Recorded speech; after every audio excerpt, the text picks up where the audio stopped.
감사합니다. 진짜 먼 데서 고향 파주에서 새벽 일찍 오셔가지고 우리 어린이들도 다 깨워서 같이 앞에 세워서 고맙습니다. 새벽기도 따라가면 뭐 준다고 약속하셨나요? 우리 꼬마들한테.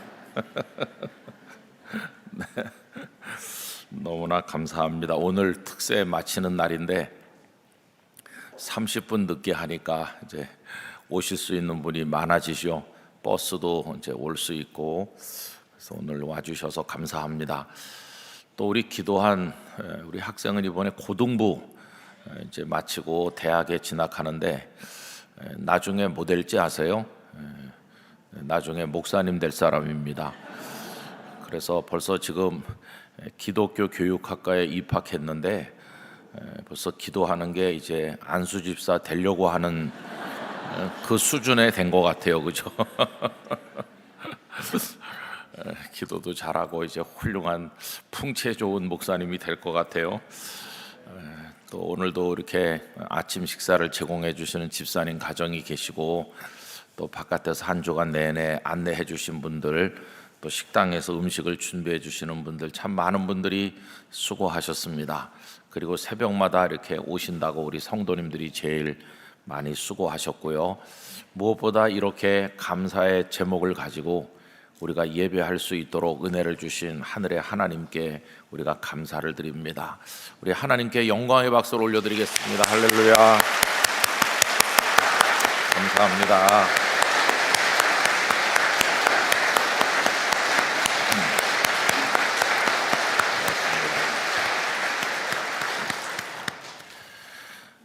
다 감사합니다.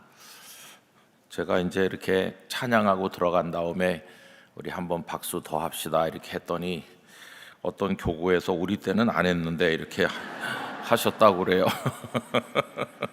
아무 차별이 없습니다. 그러니까 그런 농담을 하셨다고 그래요. 여러분, 이 주간에는 우리가 감사라는 단어를 많이 쓰고 있는데요, 그리스도인들에게 감사는 어떤 것일까 생각을 해보면 여러 가지로 말할 수 있습니다. 감사는 대단히 주관적인 겁니다. 그래서 어떤 사람은 충분히 감사할 수 있을 것 같은데 전혀 감사하지 않는 사람이 있습니다. 오히려 원망하는 사람 많이 있지요. 또 반면에 어떻게 저렇게 힘든 상황에서 살 수 있을까 하고 모두가 걱정하는 상황에 계신데도 뜻밖의 늘 감사하며 사는 성도들이 계십니다. 이런 거 보면은 감사가 아주 주관적이다 하는 것을 알 수 있습니다. 또 감사는 하나로 뭉뚱그릴 수도 있고 아주 세밀하게 나눠서 할 수도 있습니다. 예를 들면, 하나님 저에게 건강 주셔서 감사합니다. 이거는 하나로 뭉뚱그려서 하는 겁니다. 그렇죠? 그렇지만 곰곰이 생각해 보면 그 건강이라고 하는 것 속에 얼마나 많은 게 들어있는지 모릅니다. 내 심장이 뛰게 해주셔서 감사하고, 내가 숨을 들이마시고 내쉴 수 있어서 감사하고, 음식을 먹으면 소화가 되게 해주시니 감사하고, 누우면 잠들 수 있게 해주셔서 감사하고, 시간 되면 맑은 정신으로 깨게 해주셔서 감사하고, 사물을 볼 수 있어서 감사하고, 소리를 들을 수 있어서 감사하고, 감정을 느낄 수 있으니 감사하고, 그리고 몸을 움직여서 가기도 하고 오기도 하면서 뭔가를 할 수 있으니 감사하고, 또 그래도 아직까지는 내가 아프면 주사도 맞고 또 약도 먹어가면서 내 몸을 이렇게 돌봐가면서 살아갈 수 있으니 참 감사하다. 이렇게 따져 생각해 보면 감사할 것이 건강 하나만 두고도 참 많습니다. 어려운 중환으로 수술을 여러 번씩 받으면서도 이렇게 살 수 있으니 감사하다. 제가 아는 분 중에는 배를 개복하는 수술을 한 10번쯤 했는데 그런데도 건강하게 사는 분이 있거든요. 처음에 첫 수술할 때 제가 그 어머니 얘기를 듣고, 야, 이거 살겠나? 그때는 아주 젊은 처녀였어요. 아주 어린, 뭐 처녀는 다 젊긴 하지만은 그때 시집도 가기 전이었어. 한 한 스물 조금 넘었나, 한 20살, 아버지도 안 계시고, 근데 참 걱정했어요. 더군다나 병원에서 이제 이런 수술을 하면은 영영 아기를 못 낳는다고 그러지. 그럼 뭐 어떻게 되겠습니까? 근데 참 하나님은 놀라우세요. 그런 중한 수술을 참 많이 했고, 그런데도 놀라운 기적으로 아기를 잉태해서 아들을 낳았고요. 그 이후에도 수술을 여러 번 했지만 가면 갈수록 수술할 때마다 건강해졌어요. 참 감사할 수 있는 일이 너무나도 많이 있어요. 우리 나라를 두고도 감사할 게 많죠. 참 어수선하고 이렇게 시위와 데모가 끝나지 않는 나라가 어디 있나 하는데도 아직까지도 대한민국 국민으로 우리는 살고 있으니 하나님께서 우리에게 은혜를 주실 거라고 믿습니다. 기도할 수 있게 해주셔서 감사하고, 감사는 세분화해서 생각해 보면 한두 가지가 아니에요. 정말 많아요. 그 다음에 또 그리스도인의 감사는요, 거룩한 습관입니다. 그래서 감사 생활을 이렇게 노력하다 보면은 그게 몸에 뱄니다. 그래가지고 모든 것에 감사하는 그 영역이 점점 넓어지면서 체질이 되는 거죠. 예수님을 믿지 않는 어떤 교수님이 올린 영상을 우연히 보게 되었는데, 그분은 아마 심리학 쪽에서 일하는 분이신지 하여튼 뭐 그런 분인 것 같아요. 자세히 그분 모르는데, 근데 제가 그걸 보게 된 이유는 뭐냐 하면은 연로하신 분들이 어떻게 감정 조절을 하느냐, 그거에 관한 얘기라고 그래서 제가 잠깐 이렇게 보게 됐어요. 근데 연로하신 분들이 분노가 많이 쌓인다고 합니다. 우선 세상에 대한 절망감이 크다고 합니다. 이렇게 속절없이 세월만 보내고 내 나이가 이만큼 돼서 이제 살 날도 얼마 없고 희망이 없구나, 그런 기본적인 좌절로부터 시작해서 내가 정말 좀 안 된 말로 뼈 빠지게 일했는데 손에 남는 게 별로 없구나. 그리고 또 그게 다 누구를 위해서 했냐 하면은 가족을 위해서 한 거죠. 아내를 위해, 남편을 위해, 자식들을 위해서 했는데 나는 그들을 사랑했건만, 물론 이것도 주관적인 거죠. 상대방은 그게 무슨 사랑이냐, 우리를 힘들게 했다고 말할진 모르지만 그래도 나는 내 마음에서는 그걸 사랑이라고 한 건데, 상대방이 내 마음을 이해해 주지 못하고 자식들도 아버지 때문에 힘들었어요, 뭐 이런 식으로 하고 그러면은 이게 그냥 인생이 그냥 무너지는 거죠. 그러면서 자신감도 잃어버리고 몸은 자꾸 아프고 또 만날 사람도 없고 갈 데도 없고, 그러면은 이게 노인들이 분노가 많이 쌓이면서 그게 또 감정 조절이 안 되고 그게 또 치매로 될 수도 있는 거고, 여러 가지 관계 속에서 파탄을 겪고. 근데 이제 이 교수님이 노인들이 자기 감정을 어떻게 절제하고 조절하면서 평안하게 살 수 있나, 그 설교 제목 비슷하잖아요. 그래서 보니까 뜻밖의 그분이 하는 얘기가 감사를 훈련하라고 그런 얘기를 하더라고요. 거의 설교 수준이었어요.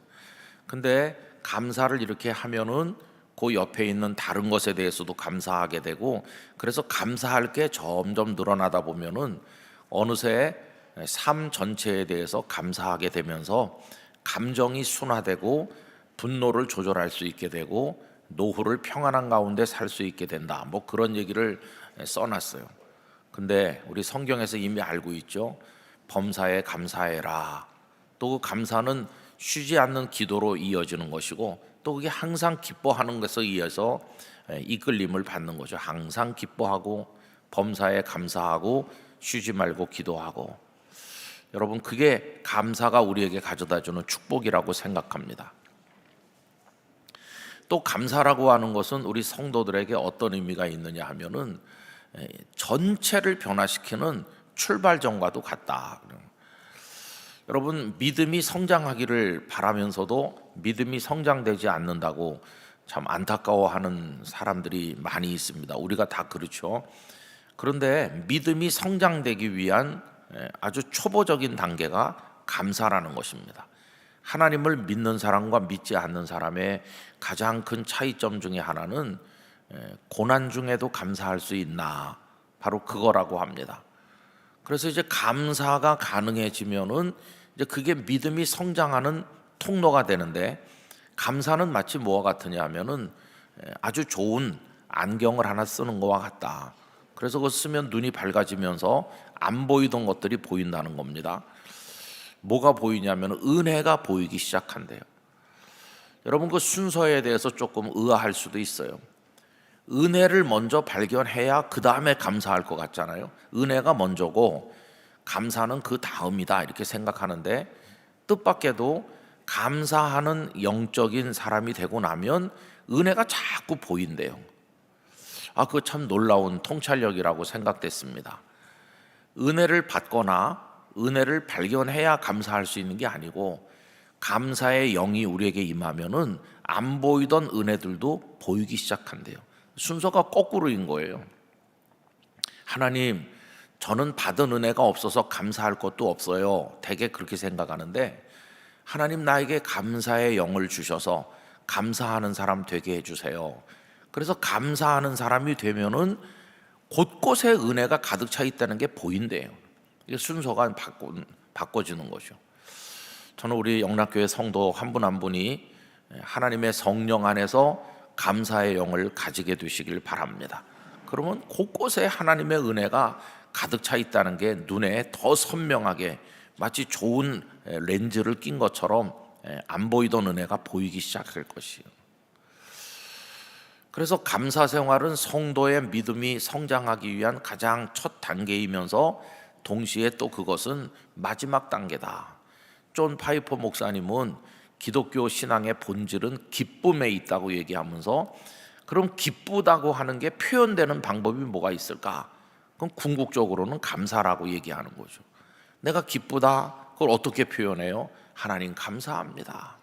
그 감사로 찬양을 올릴 수도 있고, 그 감사로 남을 도울 수도 있고, 그 감사로 봉사도 할 수 있고, 그 감사로 여러 가지를 할 수 있는 건데, 그래서 그분은 내가 주님을 사랑하나이다 라고 할 때 그 사랑은 결국 감사라는 거예요.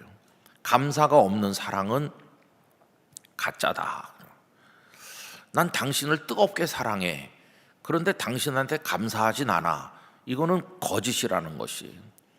당신을 사랑합니다. 그 말은 나 당신께 정말 감사하고 있습니다. 이게 같은 얘기라는 것이. 그러니까 우리가 마음속에 기쁨을 찬양을 통해, 헌신을 통해 여러 가지로 하나님 앞에 올릴 때, 그게 이제 하나님을 사랑한다고 하는 건데, 그 속에 흐르는 것은 하나님을 향한 깊은 감사라는 것이. 여러분, 365일 감사의 성도가 되길 원합니다. 감사는 오늘을 이기는 힘이 될 것이라고 믿습니다. 환경이 바뀌어야 감사하는 게 아니라, 감사하면 환경을 이기게 되는 것이죠. 극복하게 되는 것이죠. 그래서 추수감사주일 1년에 한 번씩 오는데, 내가 어떤 마음으로 하나님 앞에 나갈까, 이때만 생각하는 게 아니라, 여러분, 감사가 우리 신앙생활 전체에 그 밑을 채우고 흐르는 소리 없는 흐름이 되어서 늘 감사하고 또 기뻐하고 그걸 표현하고 하나님을 송축하고, 여러분 그렇게 살아가시게 되기를 바랍니다. 비록 내 앞에 식은 수프와 마른 빵 하나만 있어도 하나님 앞에 감사하다. 또 때로는 그것마저 없어도 하나님, 내가 하나님을 기억할 수 있으니 감사합니다. 이게 감사하는 거죠. 이 주간에 우리가 가방을 열어보세요. 그런 주제를 가지고 인생의 가방을 한번 들여다보자. 그러면은 우리의 욕심으로 그 안에 쑤셔 넣은 버려야 될 것들이 너무 많아서 하나님의 은혜가 어느 틈에 뒤섞여 있는지 보이지를 않는 것 같고, 나는 은혜를 못 받은 사람인가 생각이 들지만, 그 더러운 욕망으로 집어넣은 것들 다 꺼내서 버리고 나면 그 밑에 하나님께서 지금까지 하나님을 믿게 하시고 살아오게 하신 다양한 은혜가 그 속에 들어있음을 발견하게 될 것이라고 그랬습니다. 사람을 통해서 온 은혜도 있고, 또 내가 노력하고 수고할 수 있도록 하심으로 얻게 하신 은혜들도 있고, 영락교회라는 공동체를 통해서 주신 은혜도 있고, 여러 가지 은혜가 있는데, 궁극적으로는 예수 그리스도를 통해서 주신 구원의 은혜가 있는 것이죠. 지금까지 하나님께서 나를 위해서 일해 오신 헤아릴 수 없는 많은 은혜가 있는 것입니다. 그래서 현재 오늘 나 여기 있는 아무개 우리 각자는 하나님의 은혜가 응집되어 있는 결과로 지금 여기 있는 것입니다. 내 영혼 안에 하나님의 임재가 있어서 하나님을 경외하고 있고, 내 정신 안에 하나님이 주신 총명이 있어서 하나님의 말씀을 읽고 이해할 수 있고, 그리고 그 하나님의 말씀 따라 살아가려고 하는 의지적인 노력, 사랑의 감정, 이런 것들을 할 수 있도록 모든 걸 허락하셨고, 또 내 육신 안에 하나님의 생명의 에너지를 불어넣으셔서 오늘 이 새벽에도 이 자리에 나와 앉아 있을 수 있으니 얼마나 감사합니까? 여러분, 모든 것이 집약돼서 여기 우리 각자가 존재하는데, 그래서 어떤 목사님의 표현처럼 나는 은혜 덩어리다. 나는 은혜 덩어리, 머리끝부터 발끝까지 나는 은혜의 덩어리다. 하나님의 은혜를 딸딸 뭉쳐가지고 빚어 만든 게 오늘의 나다. 그렇게 이야기하는 걸 들었습니다. 여러분, 한 분 한 분이 하나님의 은혜 덩어리인 줄로 믿습니다. 은혜 덩어리. 좀 뚱뚱해도 은혜가 더 많은 거고 다 은혜 덩어리입니다. 감사할 것밖에 없어요. 근데 이게 우리끼리 하는 얘기니까 그렇지, 하나님을 전혀 모르는 사람이 이런 얘기 들으면 다 제정신이 아니야, 아마 그럴 거예요. 그 하나님을 믿지 않는 사람은 오늘 우리가 하는 얘기를 이해할 수 없어요. 여러분, 그분들을 우리와 함께 이 거룩한 이야기에 동참하도록 하기 위해서 내일 또 다 모셔오는 것이에요. 어떤 방법으로든지 복음을 전도할 수 있기를 원합니다. 전에도 말씀드렸지만 태어나서 한 번도 교회 안 가고 교회 다니는 사람 비난을 많이 하던 분이 있었는데, 우리 교회 집사님 한 분이 그저 계속해서 그거 말씀 산책, 오이 코스 이런 거 계속 보내니까 그 친구가 이제 가끔씩은 볼 거 아니겠어요. 교회 다니는 거 욕하면서도 가끔 보죠. 근데 여러분, 성령께서 그 마음을 움직이시는 겁니다. 그래서 호기심이 생겼대요. 내가 교회 한번, 내 친구가 이렇게 보내주는데 교회 한번 가보고 싶다. 그래서 교회를 한번 와본 거예요. 그 친구가 그분을 모시고 나한테 와서 인사를 이렇게 하게 해주셨어요. 그래서 악수하고 어디서 오셨어요? 그랬더니 요 어디서 오신 줄 알았어요. 그랬더니 제주도에서 왔습니다. 교회 난생 태어나서 처음 오신 분이에요. 그래서 영락교회를 처음 와보시고, 그리고 영락교회를 제주도에서 매주 오시는 거예요. 그래서 제가 여기 오시지 말라고 선생님 같은 분을 위해서 우리가 거기 지점을 설치했는데, 제주 영락교회 가시면 됩니다. 그렇게 했어요. 근데 요 최근에 몇 주를 또 계속 오셨어요. 아니, 또 어떻게 계속 오세요? 그랬더니 새가족 교육은 여기서 받고 싶다 그래요.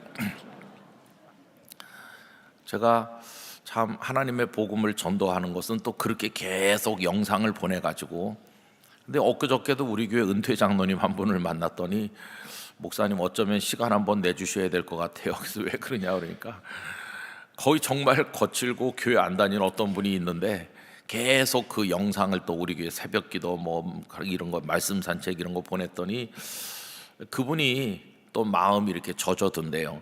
그래서 또 그 김은성 목사를 한번 만나고 싶고 같이 밥을 한번 먹고 싶다, 그런 얘기를 하더라는 거예요.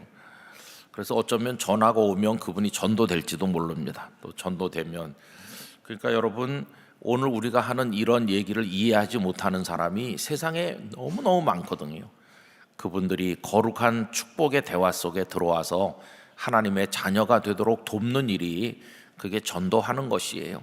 교회 데려오기도 하고, 어떤 때는 권면하기도 하고, 어떤 때는 이렇게 영상 메시지 하나를 보내는 것도 성령께서 그 영상과 함께 역사하시는 것이에요. 여러분, 그래서 우리가 이 사랑의 수고도 계속해 나가기를 간절히 바랍니다. 근데 그게 다 감사의 표현이에요. 하나님의 은혜가 너무도 커서 하나님, 제가 친구에게 이렇게 영상도 보내고 교회 데리고, 이거 다 하나님을 향한 감사의 표현입니다. 이런 마음으로 하는 거죠. 이제 오늘 우리가 이제 오이코스 성경 읽기에 따라서 2주간의 말씀을 생각했는데 이제 마지막 시간인데요. 오늘 나누려고 하는 제목이 뭐냐 하면 이런 축제를 아시나요? 이거든요. 여러분 참 유명한 영화 중에 타이타닉이라는 영화를 다 보셨을 겁니다. 그 영화가 굉장히 길죠. 초호화 유람선 타이타닉호가 빙산에 부딪히면서 바닷속으로 가라앉아서 어마어마한 참상을 빚은 그 실제로 있었던 일을 영화로 만든 거죠. 근데 거기 이제 남녀의 러브 스토리를 이렇게 끼워 넣어 가지고 흥미를 좀 더한 것입니다. 그거는 뭐 끼워 넣은 이야기죠. 근데 그 영화 맨 끝에 그 배가 출항하고 할 때는 아주 파릇파릇한 젊은이들이었던 이 두 사람이, 그 남자는 그 바다에서 세상을 떠난 걸로 나오고, 이제 그 여성은 나이 많은 할머니가 될 때까지 살면서 그 후손들을 모아놓고 그 타이타닉의 이야기를 들려주잖아요. 이제 그런 구성인데 맨 끝에 그 할머니가 이제 눈을 감고 세상을 떠나는 장면이 나옵니다. 저는 뭐 배가 사고가 나고 뭐 그 안에서 벌어지는 아비규환의 그런 장면들, 그런 것들도 기억이 나지만 그 할머니가 눈을 감는 그 마지막 장면이 참 마음에 여운이 남더라고요. 아마 그 영화를 중국이나 이런 데서 만들었으면 그런 장면은 없었을 것 같은데, 그 기독교적 사고가 배경이 된 그런 데서 만들었기 때문에 그런 장면이 있다고 생각합니다. 할머니가 임종을 하는 건데 그 장면이 쫙 박히면서 이 할머니의 영혼이 마치 그쪽으로 가는 듯한 표현을 하고 있어요. 그래가지고 그 배가 다시 쫙 그 배의 장면이 펼쳐지면서 가니까 그 사랑했던 남자, 그 배의 선장, 그 배에 탔었던 승객들이 다 환하게 웃으면서 기다려주는, 그래가지고 계단에 서서 다 손을 내밀어 주는 그런 장면이 잠깐 나옵니다. 아, 그런 게 있었나 궁금하신 분들은 한번 나중에 보세요. 근데 저는 그걸 보면서 참 인상적이었어요. 왜 그러냐 하면은 우리가 이 땅에 살다가 우리의 영혼이 하나님의 부르심을 받는 순간이 올 때 천국에서 그렇게 주님이 기다려 주실 거다. 주님이 우리가 오기를 환한 모습으로 기다려 주실 거다. 그리고 먼저 간 우리의 소중한 분들이 그 주님 옆에 다 늘어서서 환하게 웃으면서 우리를 기다려 줄 거다. 그런 생각이 제 마음에 확 들어오면서 참 감동적이었습니다. 제가 이 말씀을 이제 오늘 준비하면서 그저께인가 그 전날인가 그 타이타닉 영화 끝자락을 한 2번 다시 보고 지금 말씀드리는 겁니다. 그 감동이 제 마음에 다시 살아오는지. 여러분, 분명한 것은 하늘나라의 축제가 준비되어 있다는 것이에요. 우리를 기다려 주시고 계시다는 거예요. 주님이 일어서서 기다리고 계신 모습을 본 사람이 있죠. 누구나 하면 스데반 집사님이었어요. 사람들이 그에게 돌을 던져서 스데반 집사님을 죽게 하는데 스데반의 영이 확 열리면서 주님이 보좌에서 일어서서 계시는 그 모습을 그가 보았습니다. 사도행전 7장 55절 이하에 보면 스데반이 성령 충만하여 하늘을 우러러 주목하여 하나님의 영광과 및 예수께서 하나님 우편에 서신 것을 보고 말하되 보라, 하늘이 열리고 인자가 하나님 우편에 서신 것을 보노라 한대.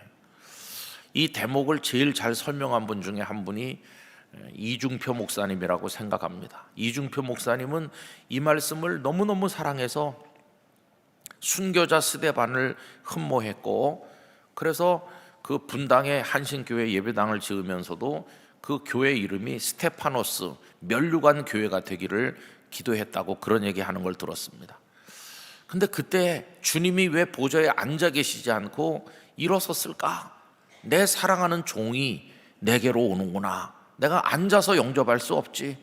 내가 일어서서 내 종 스데반을 영접한다. 그래서 예수님이 일어서셨다. 이중표 목사님 그 대목을 말씀하면서 울기도 하시더라고요. 너무나 감동돼서. 이 부족한 종 이중표가 나중에 주의 나라에 갈 때 주님께서 일어서서 나를 맞이해 주신다면 얼마나 영광스러울까, 그런 얘기를 하셨던 게 생각이 납니다. 여러분, 어제 아침에 읽어드린 말씀 가운데 주님께서는 우리들을 불러서 의롭다 하시고 의롭다 하시는 게 끝이 아니고 그 다음엔 영화롭게 하신다고 그랬어요. 로마서 8장 29절을 30절을 다시 읽어드리겠습니다. 하나님이 미리 아신 자들을 또한 그 아들의 형상을 본받게 하기 위하여 미리 정하셨으니 이는 그로 많은 형제 중에서 맏아들이 되게 하려 하심이니라. 또 미리 정하신 그들을 또한 부르시고, 불러주시고 택하신 얘기를 했잖아요. 부르신 그들을 또한 의롭다 하시고, 근데 거기가 끝이 아니에요. 하나님께서 우리에게 베푸시는 구원의 과정은 의롭다 하심이 끝이 아니고 의롭다 하신 그들을 또한 영화롭게 하셨느니라.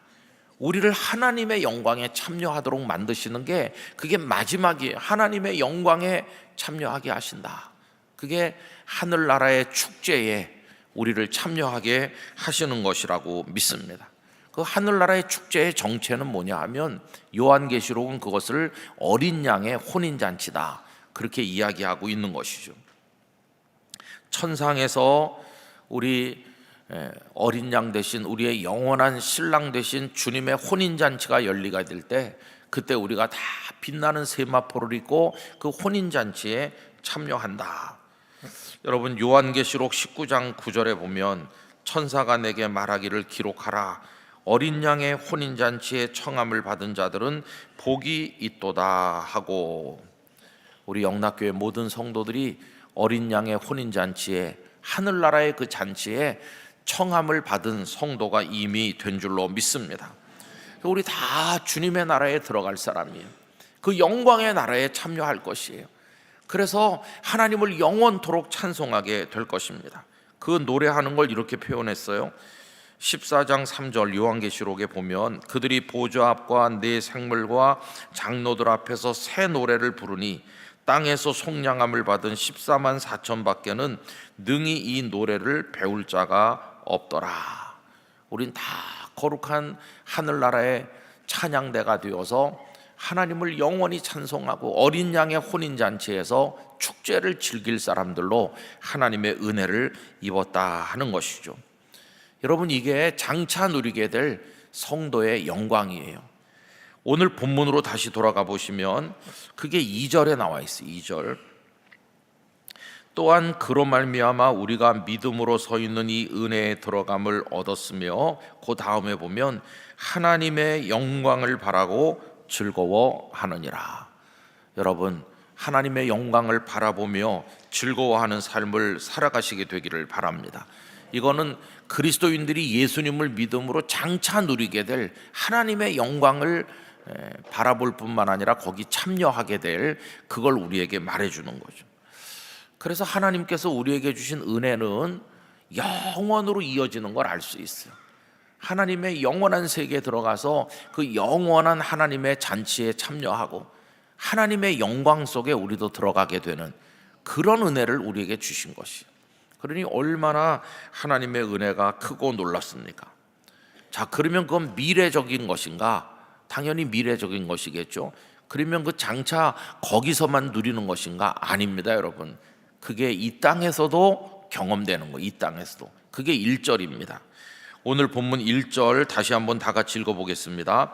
그러므로 우리가 믿음으로 의롭다 하심을 받았으니 우리 주 예수 그리스도로 말미암아 하나님과 화평을 누리자. 할렐루야. 이 말씀은 현재에 누리는 걸 말해요. 현재.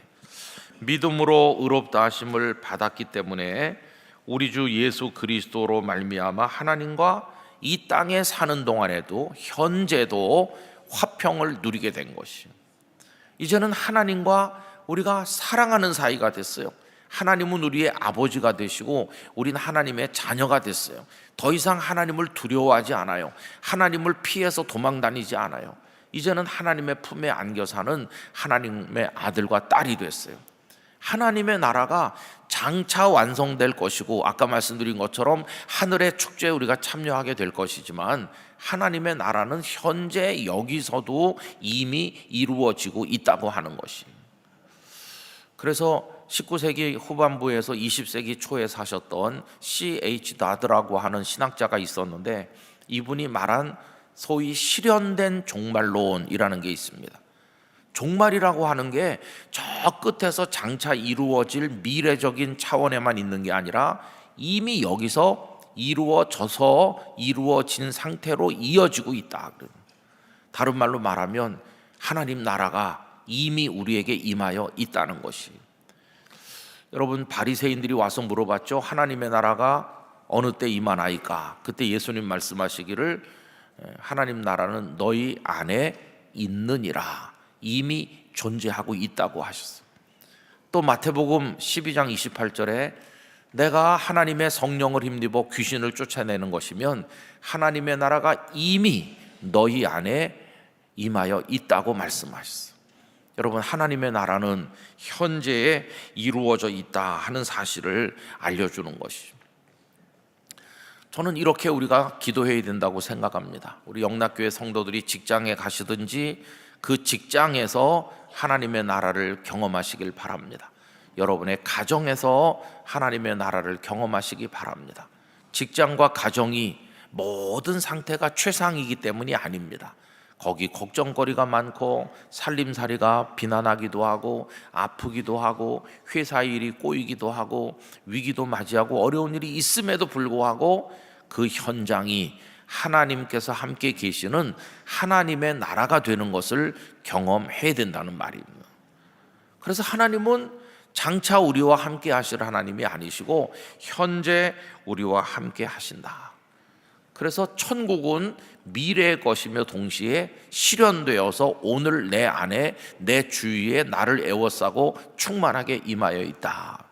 이게 실현된 종말이고 실현된 천국이라고 이야기할 수 있습니다.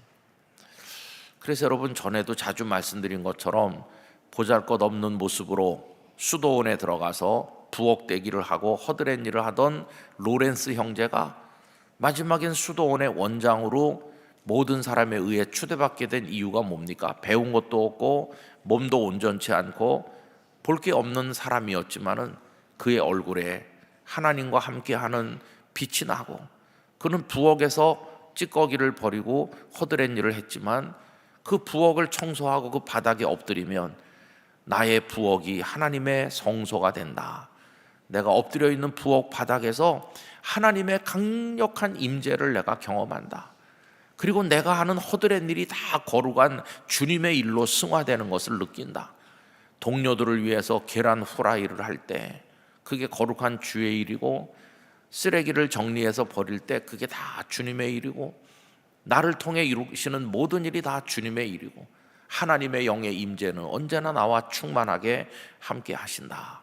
그게 이미 하나님의 나라를 경험하는 거죠.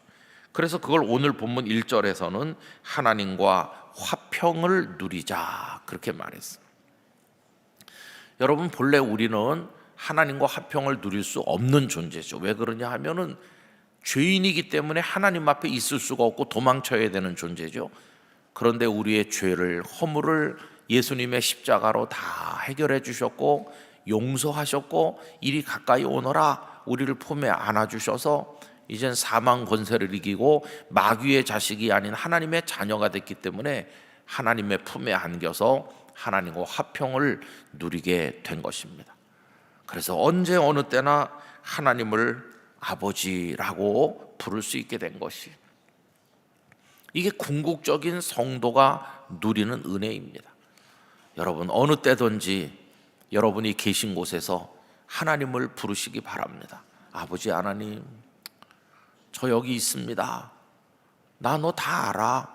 내가 얼마나 어렵게 힘들게 믿음을 지키는지 다 알고 있어. 그리고 내가 너를 돌보고 있다. 하나님께서 저를 보고 계시다는 것만 알아도 저 행복하고 감사합니다. 세상은 제게 시선을 주지 않지만 늘 하나님의 시선이 저를 보고 계심을 알고 있습니다.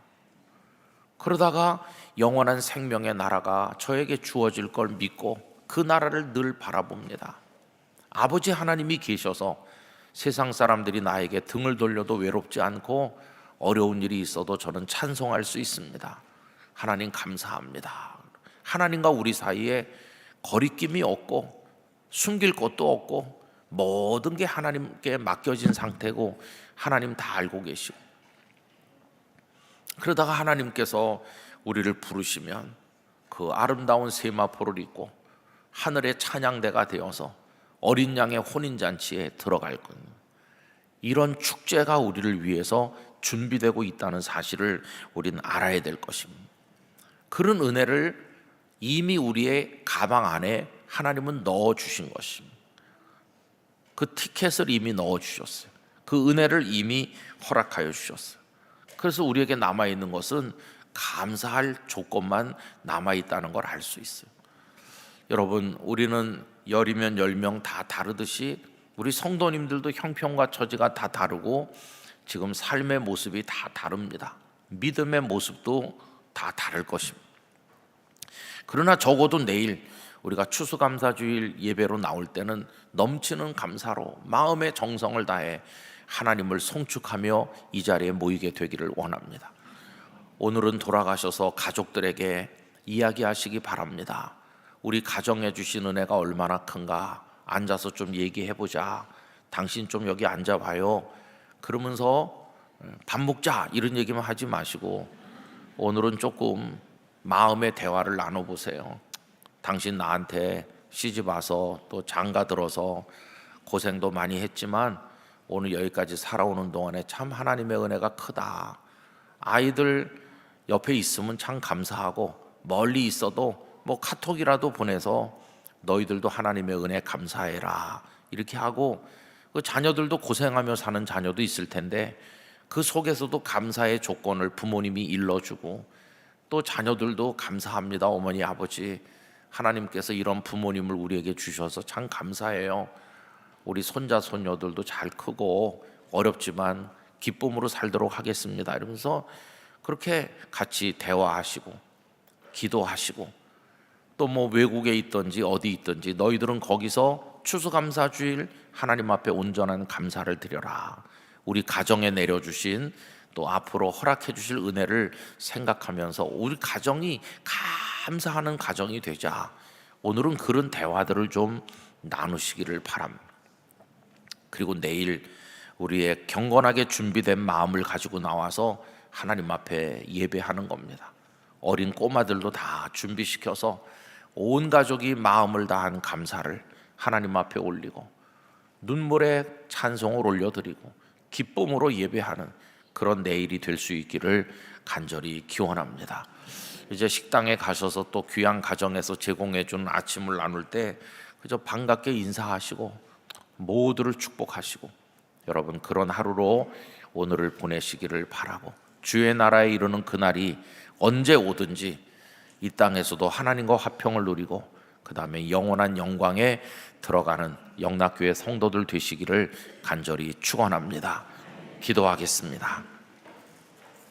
거룩하신 아버지 하나님, 오늘까지 살아온 것이 주의 은혜입니다. 우둔한 저희 속에 믿음을 넣어주신 하나님의 은혜를 감사드립니다. 목이 곧고 뻣뻣하여 우리의 죄를 인정하지 않던 강팍한 영혼들이었는데 우리가 얼마나 추한 죄인인지를 깨닫고 회개하게 하시니 감사합니다. 십자가 보혈로 용서해 주셔서 감사합니다. 우리의 몸을 움직여 오늘도 이 새벽 이 자리에 있게 해주신 하나님을 찬양합니다. 우리의 마음속에 경건한 묵상과 찬송을 가지게 도와주셔서 감사합니다. 사랑하는 가족을 주신 하나님 감사합니다. 같이 예배할 믿음의 동료를 주셔서 감사합니다.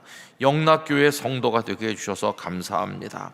아버지 하나님, 오늘에 감사하고 미래를 소망으로 내다볼 수 있는 은혜를 주셔서 감사합니다. 하나님을 아버지라 부르고 살면서 장차 하늘나라의 축제에 참여하게 해주실 걸 기대하며 감사합니다.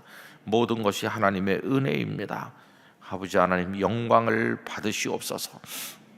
가족 모두가 한 영으로 감사하며 어느 곳에 있든지 하나님을 송축하는 주의를 지키도록 은혜를 주시고, 이 거룩한 축복에 동참하지 못하는 이들을 하나님의 집으로 인도하여 함께 예배하는 복 있는 주일이 되도록 도와주옵소서.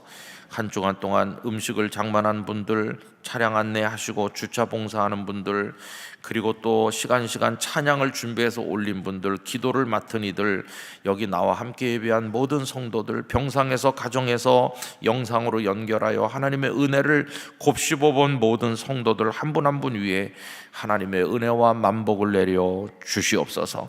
오늘도 온전히 주님께 맡겨진 하루가 되기를 원하나이다. 이제는 주 예수 그리스도의 은혜, 아버지 하나님의 사랑, 성령님의 교통하심이 모든 영락의 권속들 위에 영원토록 충만하시기를 축원하옵나이다. 아멘.